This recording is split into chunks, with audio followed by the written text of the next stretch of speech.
Good morning to all of you. मैं राम प्रवेश सिंह सृष्टि classes में आप सभी का स्वागत करते हैं। आज मैं उन विद्यार्थियों को मोटिवेट करना चाहता हूं जो विद्यार्थी SSC, UPSC, IIT, CPMT, NDA और न जाने ऐसे कितने कंपटीशन एग्जाम की तैयारी करते हैं।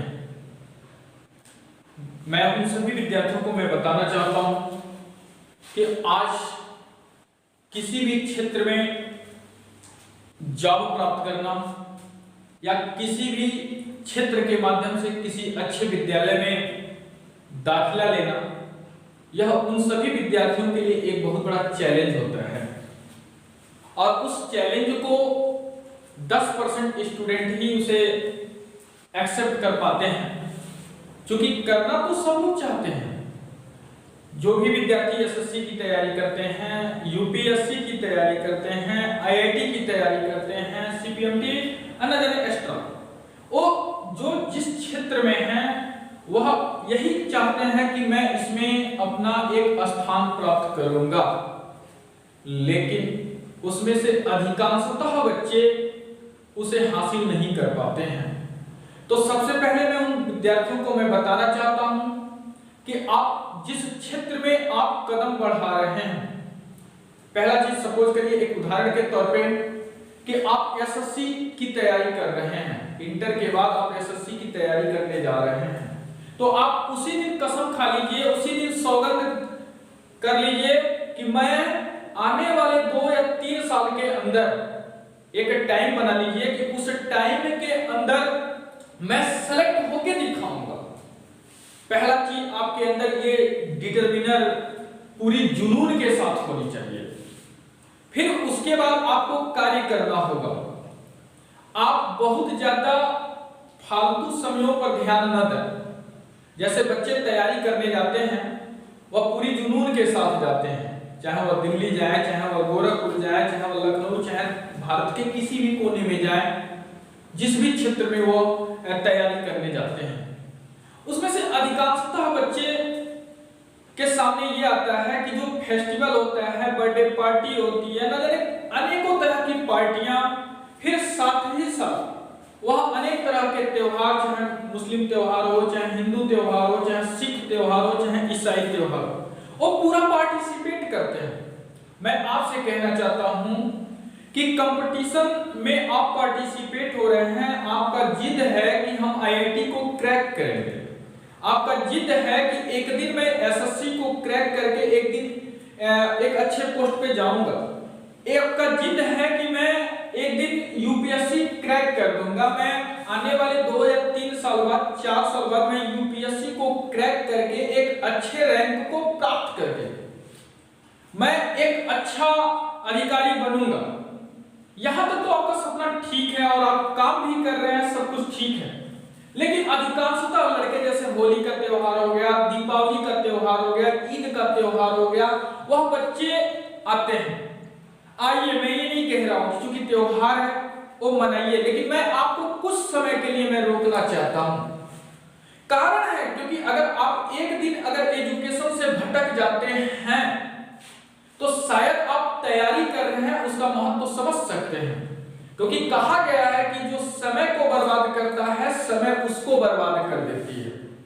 इसलिए अगर आप यूपीएससी की तैयारी कर रहे हैं, आईआईटी की तैयारी कर रहे हैं, मेडिकल क्षेत्र में नीट की तैयारी कर रहे हैं, जिसकी भी तैयारी कर रहे हैं, आपके पास 12 महीने समय है, उसमें से 10 महीने पढ़ाई होती है, एग्जाम होते हैं, तो उस 10 महीने यूज कीजिए।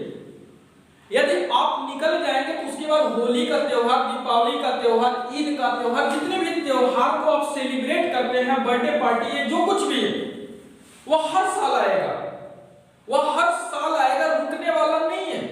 लेकिन आज जो सेलिब्रेट कर रहे हैं, तैयारी भी कर रहे हैं और आप तैयारी करते वक्त आप इस पे ज्यादा से ज्यादा समय दे रहे हैं, यह आपके लिए बहुत ही नुकसानदेह है और ऐसा बहुत से विद्यार्थी करते हैं। मैं उन विद्यार्थियों से मैं इस मोटिवेट के माध्यम से मैं निवेदन करना चाहता हूं कि प्लीज आप ऐसा न करें तो बेहतर है। आप अपने फोकस पे ध्यान दें, आप अपने आप को इतना त्याग करें कि एक दिन वो मंजिल आपकी होगी। नहीं तो यदि आप सपोज करिए कि हम यूपीएससी की तैयारी कर रहे हैं, जो कि भारत का सबसे प्रतिष्ठित पद होते हैं, जो उसको सिलेक्ट क्रैक करते हैं, आप उसको पाने की पूरी जिद और जुनून रखते हैं। मीन्स न जाने कितने त्योहार पड़ते हैं, शादी विवाह पड़ता है, फंक्शन पड़ते हैं, आप उसमें हमेशा पार्टिसिपेट होते जाएंगे तो आपका पढ़ाई नुकसान होगा, इसमें कोई अतिशयोक्ति नहीं है। जब आप 3-4 दिन अपनी पढ़ाई को भटकाएंगे तो आप ही का नुकसान है। जैसे एक एग्जांपल के तौर पे मैं समझाना चाहता हूं। सपोज करिए कोई दो लड़के हैं, दो यूपीएससी की तैयारी कर रहे हैं और दोनों के पास जिद और जुनून है कि दोनों सोच रहे हैं कि मैं 2 साल बाद क्रैक कर दूंगा। एक लड़का रात को सो जाता है और एक लड़का रात को जग करके पढ़ता है। जब सुबह होती है तो पता चलता है जगने वाला कुछ ज्ञान हासिल कर लेता है और सोने वाला वह उसी जगह पड़ा रहता है। सपोज करिए दोनों के अंदर जिद और जुनून है। एक होली के त्योहार में वह दिल्ली से घर चला आता है। होली के त्योहार में वह घर से न जाने कितने किलोमीटर दूर वह जाके रूम लेकर के पढ़ते हैं और वह होली के त्योहार में वह चला आता है। और एक लड़का नहीं आता है। एक लड़का होली का त्योहार, दीपावली का त्योहार और भी अन्य त्योहार को बड़ी धूमधाम से मनाता है, एंजॉय करता है, और एक लड़का उसको त्याग करके तप कर रहा है। अब आप सोच सकते हैं कि वो निकलेगा कि आप निकलेंगे। तो मैं आप सभी से यही कहना चाहता हूं कि जितना भी समय है आप उस समय पे ध्यान दीजिए। आप कहते हैं कि कंपटीशन बहुत टफ हो गया है, बहुत दिक्कत हो रही है। दिक्कत कहीं कुछ नहीं है। कितना हो भी टफ कंपटीशन हो, उस कंपटीशन को निकालने वाला आप ही जैसा एक स्टूडेंट होता है। आपको मैं बता दूं, जब कोई व्यक्ति पैदा होता है तो वह कुछ लेकर के नहीं आता है। जो कुछ भी करता है वह इसी धरती पे करता है।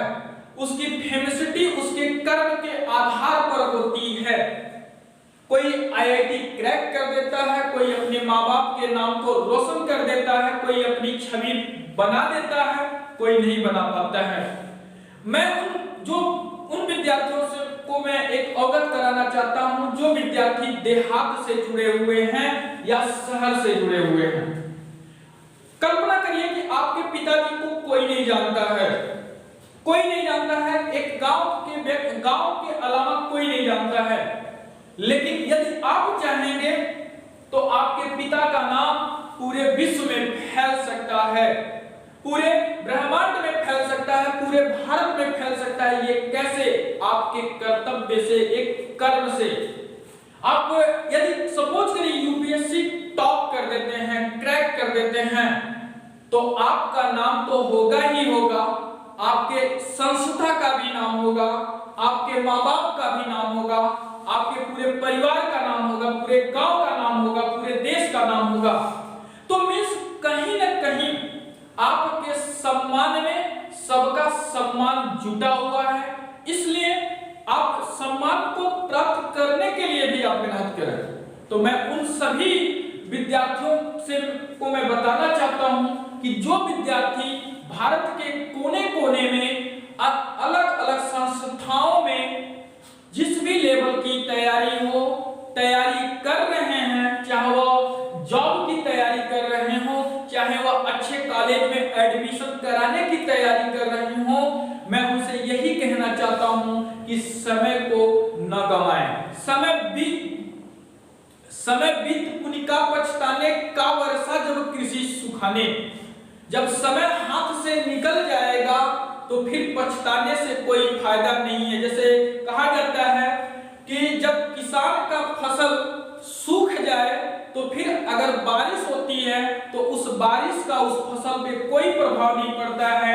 तो उसी तरह से यदि कोई विद्यार्थी तैयारी कर रहा है और तैयारी अगर ढंग से नहीं कर रहा है, बस वह कोटा पूरा कर रहा है और वो सपना देख रहा है कि मैं ये कर दूंगा, मैं वो कर दूंगा, अगर वह समय गंवाता गया तो समय जब निकल जाएगा तो फिर समय नहीं आएगा।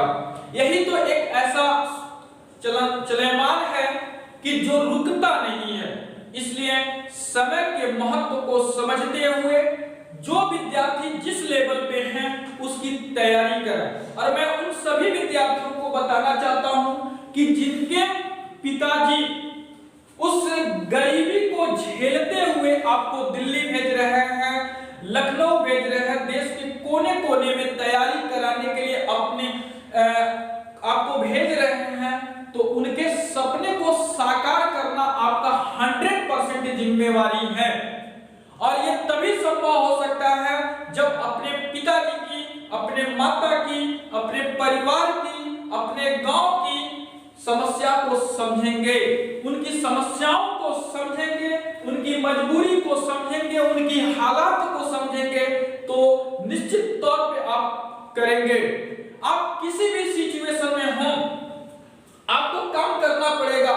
एक इंटर में एक चैप्टर था, the Brooker T Washington means my struggle for education. The Brooker T Washington बहुत तप करता है। उसमें एक शब्द लिखता है कि मैं थका था, मैं भूखा था, मैं प्यासा था, मैं सब कुछ था, लेकिन मैं हतोत्साहित नहीं था। तो मेरे प्यारे विद्यार्थियों, जो कोई भी जिस क्षेत्र में तैयारी कर रहे हैं, उनसे मैं यही निवेदन करूंगा कि अपने माँ बाप के नाम को रोशन करने के लिए आपको कड़ी से कड़ी मेहनत करनी पड़ेगी। 24 घंटे जो हर एक विद्यार्थियों के लिए मिलते हैं। यूपीएससी की तैयारी करने वाले अगर 10 लाख लड़के हैं तो 10 लाख लड़कों को मिलते होंगे। एसएससी की तैयारी करने वाले हैं, चाहे आईआईटी की, सबको 24 घंटे ही मिलते हैं। बट अब ये डिपेंड करता है कि आप उस 24 घंटे का इस्तेमाल आप कैसे करते हैं। 2 वक्त की रोटी कम रहेगी चलेगा, 2 कपड़े कम रहेगा चलेगा, व्यवस्थाएं नहीं रहेंगी चलेगा, लेकिन अगर मेरे प्यारे विद्यार्थियों जिस चीज की तैयारी कर रहे हैं, अगर उस तैयारी के बाद अगर आपका रिजल्ट नहीं निकलता है तो ये बहुत दुखनीय बात है, ये नहीं चलेगा आपके लिए। तो आप जहां भी हैं, जैसे भी हैं, अगर आवश्यकता पड़ जाती है रोड पर खड़ा होकर के पढ़ने के लिए तो रोड पे पढ़िए। अगर आवश्यकता पड़ जाती है मतलब किसी भी सिचुएशन में आपको पढ़ने के लिए तो उस सिचुएशन में पढ़िए। आपको पता होगा कि डॉक्टर भीमराव अंबेडकर जंगले के मतलब बाहर से रूम के बाहर खड़ा होकर पढ़े थे। तो एक जज्बा होना चाहिए आपके अंदर, एक ऐसी जज्बा होनी चाहिए जिस के माध्यम से हम कुछ हासिल कर सके। हमारे सामने सिर्फ और सिर्फ एजुकेशन की एक नींव दिखाई दे, हमारा लक्ष्य दिखाई दे। अगर आपके घर सपोज करिए एक झोपड़ी का घर है, उसको महल में बदलने का काम आप ही कर सकते हैं। 2 ही चीज हो सकता है, या तो झोपड़ी झोपड़ी ही रह सकती है, या तो वो दीवार दीवार ही रह जाएगा, या तो वो महल बन जाएगा। यह डिपेंड करता है आपके कर्म पर। आप अपने कर्मों के माध्यम से उसको बदल सकते हैं। आप अपने कर्मों के माध्यम से अपने परिवार की सिचुएशन को, आर्थिक तंगी को बदल सकते हैं, या आपके अंदर वो काबिलियत है। आप उस काबिलियत को दिखाने का हर संभव प्रयास करें। आपका जो सपना है कि एसएससी की तैयारी करके हम एक अच्छे पोस्ट पे जाएंगे, यूपीएससी की तैयारी करके हम एक अच्छे पोस्ट पे जाएंगे, जिस भी लेवल पे हैं उसकी तैयारी करके हम एक अच्छे पोस्ट पे जाएंगे। हमारी शुभकामनाएं आप सभी विद्यार्थियों के लिए है कि आप निश्चित तौर पे आप आगे बढ़ें, ताकि हर एक नागरिक देश की तरक्की कर सके।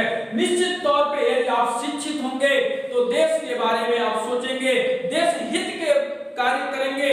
आप चूंकि हर देश की तुलना में अगर देखा जाए तो भारत में काबिलियत बहुत ज्यादा है। मैं एक उदाहरण के तौर पे आपको बताना चाहता हूं। जब स्वामी विवेकानंद शिकागो में एक सम्मेलन में गए थे तो वहां पे देश के कोने कोने के विद्वान आए थे, सबको बोला गया कि आप बोलिए आप बोलिए। लेकिन जब भारत की बारी आई, जब स्वामी विवेकानंद सामने खड़ा हुए, जब भगवा ध्वज पहन के खड़ा हुए, तो लोगों को लगा ये क्या बोलेंगे। उनको बोल दिए कि शून्य इतना बोले कि पूरी विश्व देखती ही रह गई। तो इस तरह की काबिलियत हमारे देश में स्वामी विवेकानंद के रूप में है, डॉक्टर एपीजे अब्दुल कलाम के रूप में है, सचिन तेंदुलकर के रूप में है, न जाने बहुत से ऐसी हस्तियां हैं जो अपने दम पर खड़ा हुई हैं, वो जीरो से हीरो बने हैं। यदि आप चाहते हैं कि हम अपने जीवन में कुछ अलग करें तो निश्चित तौर पे आप कर सकते हैं। फिर से मैं एक बार और उन विद्यार्थियों को मैं अवगत कराना चाहता हूं जो विद्यार्थी तैयारी कर रहे हैं, प्लीज आप अपने समय को समझने की कोशिश करें। चाहे वह लड़के हों चाहे वह लड़कियां हों, लड़कियां भी लड़कों से कम नहीं है। कंपटीशन के हम दौर में लड़कियां भी अब लड़कों के साथ एजुकेशन में कदम से कदम मिला के चल रही हैं। लड़कियों का नंबर आप स्ट्रेंथिंग ज्यादा आ रहा है, लड़कियां भी अब धीरे धीरे सक्सेस हो रही हैं। उनके अभिभावक भी अब अपने बच्चियों को पढ़ा रहे हैं। तो मैं उन लड़कियों की भी बात करना चाहता हूं, यदि वह आप पर विश्वास करके मतलब पढ़ा रहे हैं, पठन पाठन करा रहे हैं, तो उनके सपने को पूरा करना आपकी जिम्मेदारी है। तो मैं उन सभी लड़कियों को मैं कहना चाहता हूं, मैं उन सभी छात्राओं को कहना चाहता हूं जो भी मेरे इस वीडियो को देख रहे होंगे, मैं उनसे यही निवेदन करूंगा कि आपके पिताजी के किए गए एक एक रुपए का सदुपयोग आप पूरे ईमानदारी के साथ करेंगे और आप सफल होकर के अपने माँ बाप का नाम रोशन करेंगे। मैं आप सभी को के उज्जवल भविष्य की मैं कामना करता हूं कि आप जिस भी क्षेत्र में हैं आप तरक्की करें और इतनी तरक्की करें कि जिससे कि हमारा देश तरक्की कर सके। यदि आपको मेरा वीडियो अच्छा लगेगा तो आप सब्सक्राइब कीजिएगा, ज्यादा से ज्यादा शेयर करिएगा, ताकि इस तरह का वीडियो आपके सामने इस सृष्टि क्लासेस के माध्यम से मोटिवेट के रूप में और साथ साथ मैथ के रूप में आपको मिल सके। Thank you.